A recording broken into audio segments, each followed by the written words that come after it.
To create stuff, you right-click and choose what you want to create. To add components, kind of like modifiers, you click here and search for something.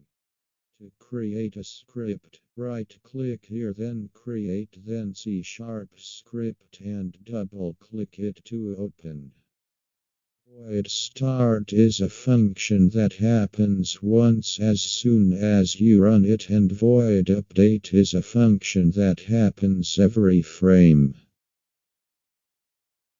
Transform.position gets the x, the y, and the z of the position. Transform.position.x gets only the position of x dimension. You can do the same for y and z, and transform.position equals new vector 3 brackets 1 0 0 changes x to 1 and y and z to 0.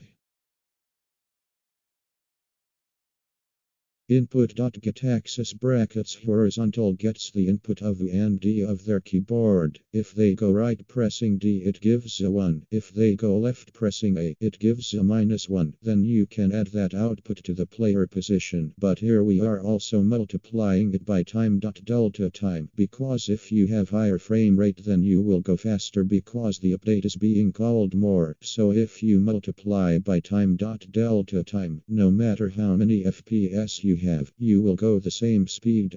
Then you can drag the script on the game object, or you can search the script name in components.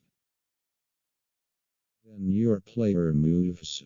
This was a very short tutorial of the very basics. Comment if you want another tutorial, or if you have a problem I could tell you how to fix it. See ya, gamers.